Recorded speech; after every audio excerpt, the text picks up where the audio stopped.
Salam cerdas, Ibu Bapak, Saudara-saudara yang saya hormati. Sesi membaca berita dan komentar dari saya kali ini akan membacakan topik terkait Danantara ya. Nah, yaitu soal dividen yang akan diterima Danantara dari BUMN. Ditulis oleh CNBC Indonesia pada tanggal 28 Agustus jam 10.25 dengan jurnalis Tasa Natalia. Judulnya, Danantara siap panen dividen 170 triliun. Siapa penyetor terbesar?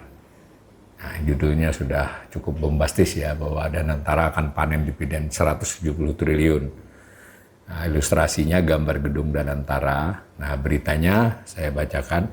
Dividen dari badan usaha milik negara menjadi salah satu sumber arus kas utama bagi Badan Pengelola Investasi Daya Anagata Nusantara, Danantara.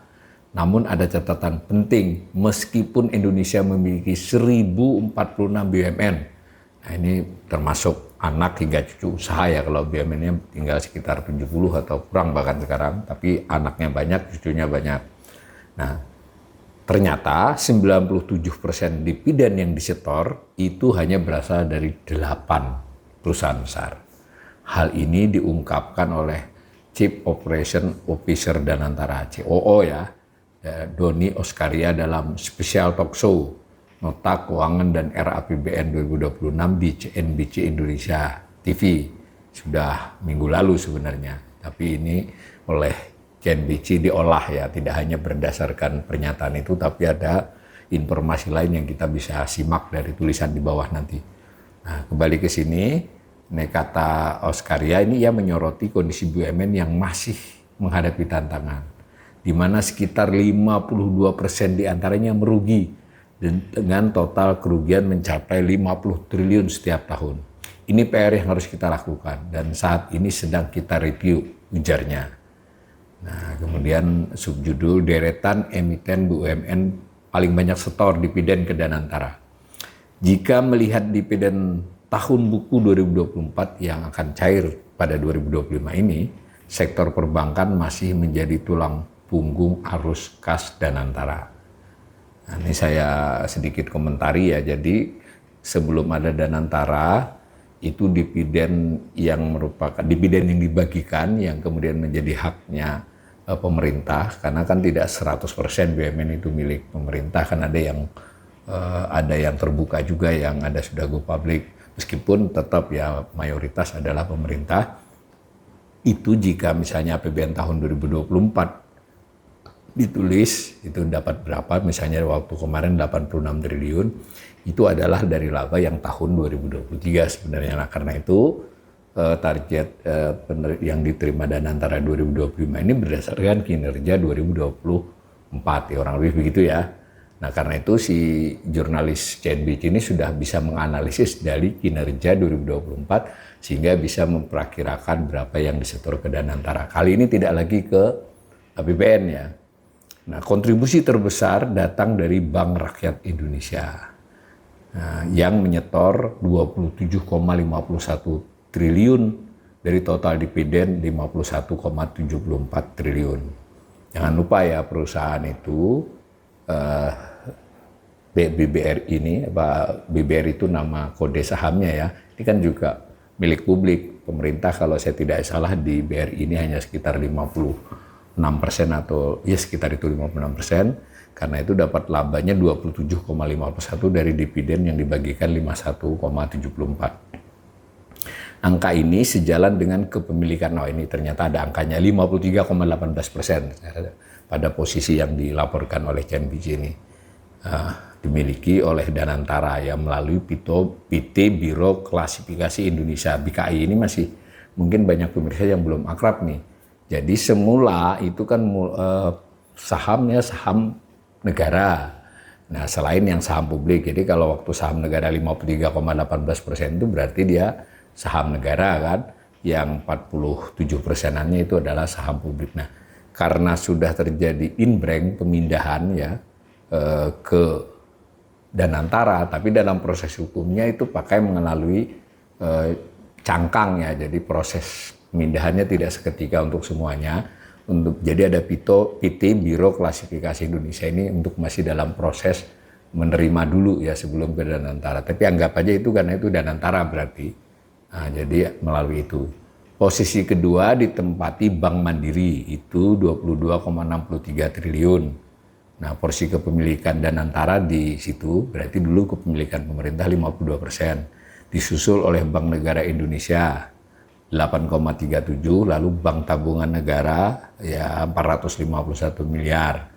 Nah, di luar sektor perbankan, Telkom Indonesia yang menjadi penyumbang besar dengan dividen 10,96 triliun. Nah, saham Danantara juga di kisaran 52% karena batas untuk dulu pengertian BUMN, kecuali yang minoritas ya BUMN, itu di atas 50%. Ini ada gambar tentang laba bersih konsolidasi BUMN. Tapi ini penting dipahami ya, laba bersih ini bukan dividen yang dibagi, masih ada urut-urutannya sehingga nanti yang dibagi berapa. Ini misalnya contoh 2024 ini kan 304 triliun tuh yang kemungkinan dibagi sekitar 100 gitu. Nah, ini ada perkembangannya, jadi di 3 tahun terakhir memang konsolidasi BUMN ini menghasilkan sekitar 300-an triliun. Nah, 2020-2021 di gambar ini memang drop ya, tapi kalau kita tarik ke tahun yang lama sebetulnya juga nggak jauh dari 300. Nah, kontribusi signifikan juga datang dari sektor tambang, PT Mineral Industri Indonesia Mine ID, ini holding ya, holding pertambangan. Holding BUMN pertambangan ini menyetujui pembagian dividen tunai 20,1 triliun untuk tahun buku 2024, diterimanya 2025 ya. Nah, setara dengan 55% dari laba bersihnya. Jadi memang saya ulangi lagi, laba bersih itu tidak otomatis sebagai dividen yang dibagikan. Nah, selain Main ID yang belum listing di Bursa Efek Indonesia, jadi belum listing berarti dia belum perusahaan terbuka, itu ada 3 lagi BUMN yang ikut menyumbang dividen jumbo, maksudnya besar, kepada negara dan menjadi penopang arus kas Danantara. Ini juga berita ini, kalimat ini menurut saya dari jurnalis ini terlalu berani ini kan. Kalau dulu betul langsung kepada negara ya, kalau ini kemudian menjadi kas Danantara kan tidak ada kata tidak tepat disebut kepada negara sebenarnya ya. Nah, Pertamina menyetor dividen 9,3 triliun. Jadi Pertamina store ya, PLN 3,35 triliun, lalu PT Pelabuhan Indonesia 1,7 triliun. Di sektor lain Jasa Marga itu 791 miliar, lalu Semen Indonesia 332 miliar.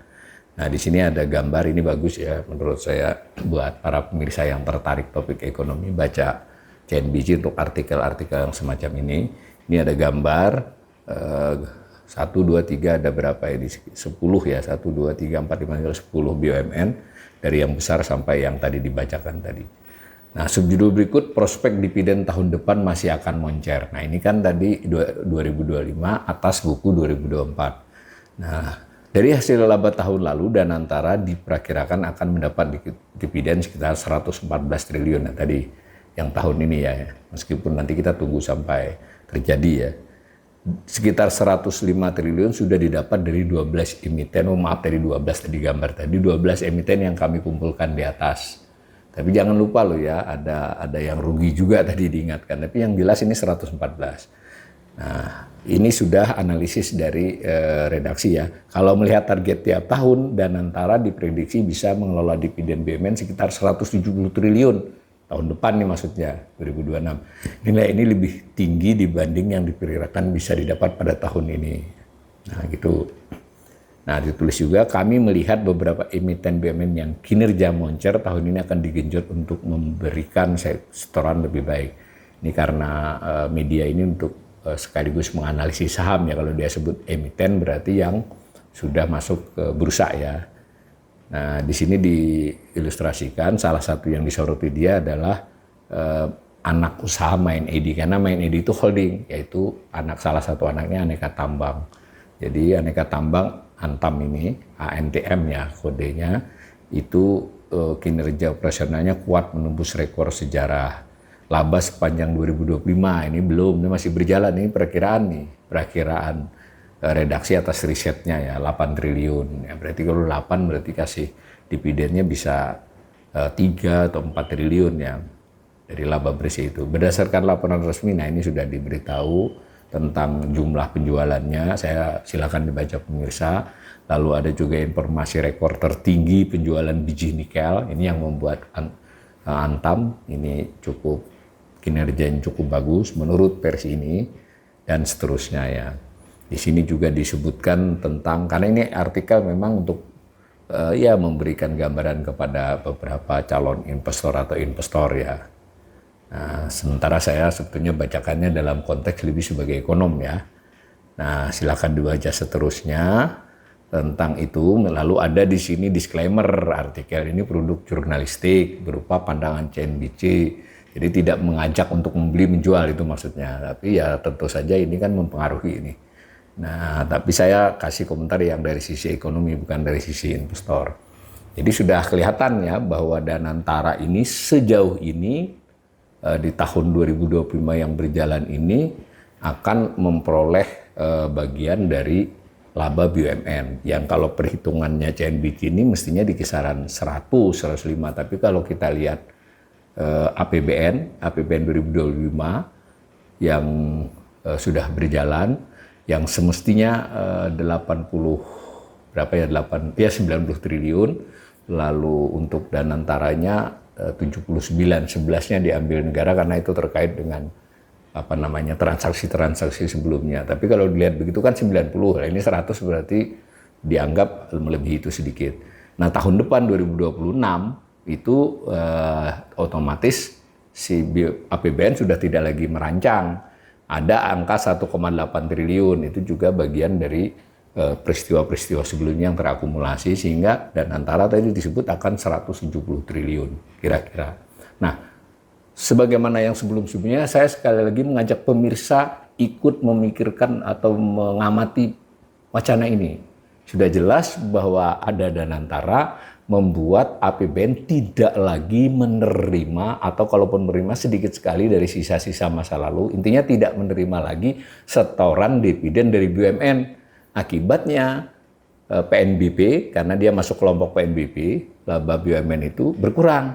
Nah, lalu karena PNBP itu bagian dari pendapatan keseluruhan berkurang itu maksudnya berkurang dari tahun sebelumnya, berkurang dari yang dimungkinkan dengan adanya pos tersebut. Itu kan yang jelas sudah pasti itu. Nanti dampaknya lalu belanja disesuaikan dan sebagainya. Nah, sementara sampai kita baca berita ini, yang kita tahu ada setoran ke Danantara. Kita belum tahu bagaimana caranya Danantara menyetor kepada negara. Karena di BUMN belum ada. Jadi kita belum tahu ya bagaimana nih Danantara caranya menyetor kepada negara. Itu PR-nya. Nah, kalau misalnya dengan Danantara nanti ekonomi membaik segala macam, ya tetap harus dibuktikan ya, harus dihitungkan, bukan dibuktikan. Itu kalau sudah terjadi. Kalau sebelumnya kan ada penjelasannya. Ini PR terbesar terhadap fiskal. Jadi bagaimana Danantara menyumbang ke APBN, kita belum dapat kejelasan. Mudah-mudahan ini terus dikomunikasikan oleh pemerintah, khususnya yang terkait dengan Danantara ini kita perlu dapat tahu. Dan tadi karena kemudian negara sudah tidak lagi memiliki, hanya punya 1%, bisa nggak dia tetap disebut BUMN? Karena kan milik Danantara, bukan milik badan usaha milik negara, dan Danantara bukanlah penyelenggara keuangan negara. Nah, ini banyak lagi PR-PR yang baik secara ilmu ekonomi, bisnis maupun tata hukum ketatanegaraan kita. Mudah-mudahan jadi perhatian kita bersama.